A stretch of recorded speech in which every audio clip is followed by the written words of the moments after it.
Hey, what's going on, guys? 2015 Harpies. If you've heard my voice before, that's because I did a Harpie deck on another channel called Volt Allen. So, if you've seen that deck profile, don't just skip this, because this is pretty different from what I had in that video. So, let me just hop right into it. There is things that you cannot change. Like I said, 3 Chandler makes rank 7 plays go off, makes rank 4 plays go off. It does so much stuff. She becomes a level 7 when any dragon is on the field. Doesn't matter what dragon. Doesn't have to be pet dragon. It can be any dragon. She's a wing beast, so she can make Jidori, of course. Also Zephyros, but whatever. Really good. This is the card that you want to open up with. She gets Harpies engraved. That's all I got to say about it, really. Just amazing card. And Harpies would not be where they are today if it wasn't for Chandler. 3 Queen, 1900 beater, plus it has terraforming. 1900, that is no joke. You do not play around with that. 2100 with the field spell, which you can search out. Also good with Hysteric Party, because you can make OTKs happen pretty quickly when you have a 1900 beater on field, or multiples of them. Once again, Wing Beast, level 4, and a Wind. Enough said. Dancer, really good for getting rank 4s off, of course.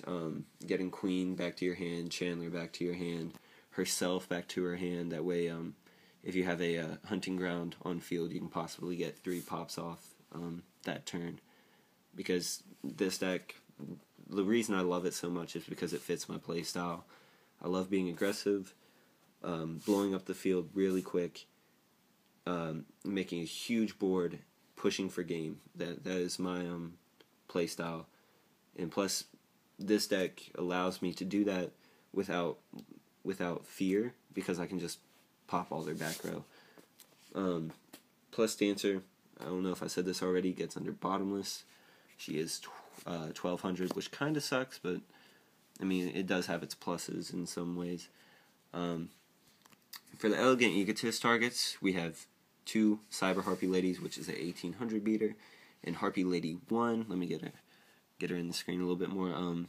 Adds 300 attack to all wind type monsters, including your Lightning Chidoris, Draco Sack, Harpie's Pet Dragon. I mean, not that you're probably going to even summon Harpie's Pet Dragon for attack, but who knows, just in case you want. Yeah, just basically targets for Elegant Egotist. Harpie's Pet Dragon, we run a mixed variant of 7s and 4s. I like having options open to me, so if I can run Draco Sack or a Big Eye or a Master of Blades, why not? 2 Summoner Monk. I mean, it's Summoner Monk, you know what I mean? It's ditching spells. We do run a pretty good amount of spells. And plus, if you have Elegant Egotist in hand, when you summon Summoner Monk, you don't really mind ditching the Elegant Egotist, because, I mean, you can just get Elegant Egotist back from grave with Hysteric Sign. So, plus, I use Summoner Monk to get to my Blackwing Zephyros very fast. So you can Summoner Monk into Zephyros, and then make a rank 4 XZ, and then when you detach Zephyros first, and then you can have this for late game plays. So yeah. And one of my favorite techs in this deck, Tempest. I felt like this deck was missing a repeating boss monster, so Tempest just felt like the right choice, because now I can make rank 7s much quicker. In late game, I'll have a repeating boss monster that's 2400 and 2700 if I have a Harpie Lady 1 on field. So yeah, that's basically why he's here. Making Draco Sack and just saying, oh, okay, you think I don't have a play for next turn? Well, I'll just summon this and I'll set on them. Probably one of the best cards in the entire deck. Harpie's Hunting Ground. The reason I play this deck is because I hate back row. Harpie's Hunting Ground allows me to get rid of all of it. Basically, all of it. It sucks when it gets MST, but not a lot of people are actually running MST. Seriously, they're not even running MST as much. They might side deck it, but chances are you'll probably win the first game with this deck, and then they'll side pretty hard on you. But if they don't have MSTs, you're gonna go off, because Hunting Ground just leaves them defenseless. That's basically what it does. Leaves them defenseless, and you can go on with your plays. Hysteric Sign, amazing. That's basically it. It's just Hysteric Sign. It refills your hand, gets 3 Harpie cards to your hand. The end phase, this is destroyed, and it searches out Elegant Egotist, so you can make those special summons happen. Never cut this card. Never ever cut this card. It's dumb. Some people would call it broke, but I think it's what Harpies need to even stay relevant anymore. Elegant Egotist, special summons. It has 3 targets in form of the Cyber Lady and Harpie Lady 1, so be aware of that when you use this. And plus, you can get it from grave or deck with Hysteric Sign, so you only need 1. 2 Magic Planter. It's Magic Planter. Basically, what this card does is you send 1 face-up continuous trap to the graveyard, draw 2 cards. Not a lot of people run this. I'm pretty much probably one of the only people that runs this in Harpies. You have 5 targets. Sometimes this card can be dead, so I was thinking about maybe even cutting 1. Maybe just cut 1. But a lot of times this card isn't dead and gives me pluses, because, you know, I have a lot of Fiendish Chains and I have a lot of Hysteric Parties sitting on my field, so why not get rid of them and draw 2 cards. Pot, to help with the consistency issues that this deck faces. I think when Harpie's Harpist comes out, consistency will go through the roof with this deck. But for now, the 1 pot is doing fine. You could up it to 2, maybe take out a Magic Planter, but whatever. Also run the 1 Book of Moon, the 1 Dark Hole, of course, because these are pretty much 2 of the most basic cards in the entire game of Yu-Gi-Oh! They are starting to see fade, maybe not Book of Moon, but Dark Hole, because people run Raigeki now. I would actually run Raigeki, but I do not have one. Hysteric Party, Soul Charge on crack, discarding cards, which you can even discard a Harpie and then just special summon it back with Party. Opening this mid to late game is crazy, it's dumb, it's stupid, but like I said, this is just another card that makes Harpies still kind of relevant. So, Hysteric Party, do not cut it. You are stupid if you do. 2 Fiendish Chains and a Breakthrough Skill. Fiendish Chain for effect negation, and Breakthrough Skill for effect negation, but also effect negation that cannot be stopped because it happens in the grave. Breakthrough Skill has a play, which I will show you with this next card. The next card I run is 1 Magical Hats. So basically, activate Magical Hats, set the Breakthrough Skill, protect your monster, and then set a Hysteric Sign. And at the end phase, the Breakthrough Skill and the sign are destroyed, and then you get pluses like crazy, like no one's business. Magical Hats, you could bring this up to 2. I was actually thinking about it, so who knows. 1 Icarus Attack, because popping 2 cards on the field is absolutely disgusting. So, Icarus Attack, run it because you can.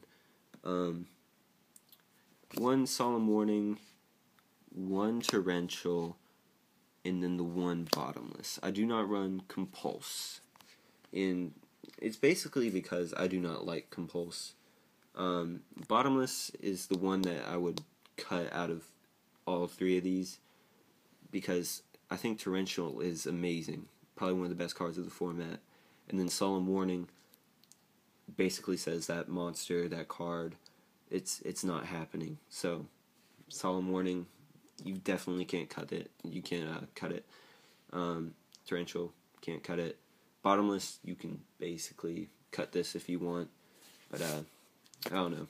It just has always been one of my favorite traps. I guess the artwork and whatnot, so I do run it.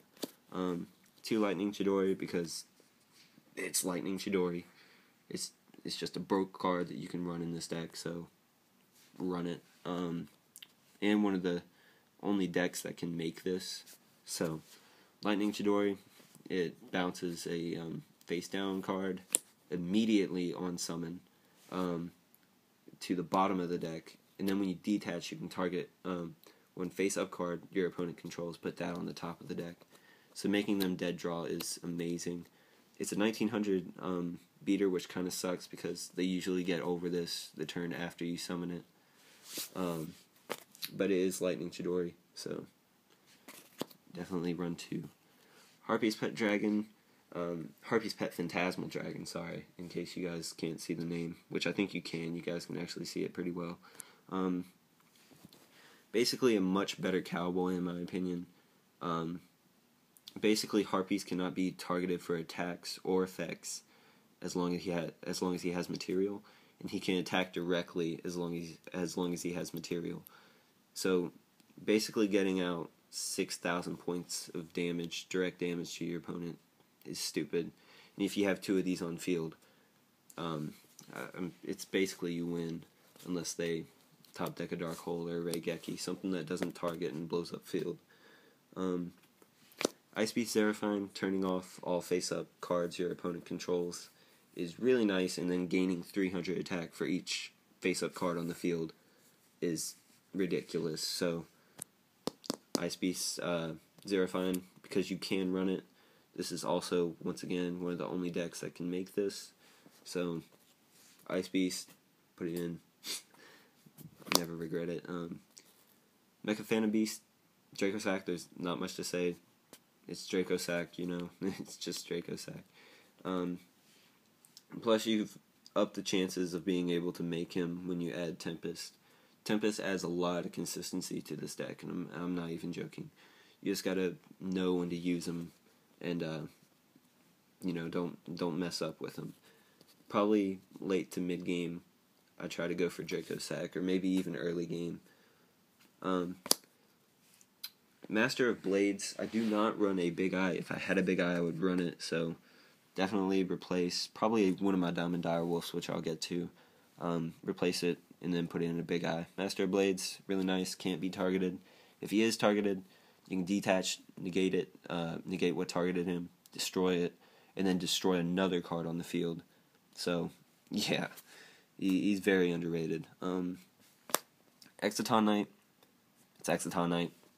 Blows up field. I mean, come on now. Black Ship, because it sends to the graveyard, good against hands. Cowboy, because that burn though. Utopia, protecting Chidori. Harpies, protection. 2 Diamond Direwolves, like I said, sorry, I'm having a hard time picking them up, and my phone's about to die. 2 Diamond Direwolves, pops themselves, pops Harpies, almost like it's made for this deck.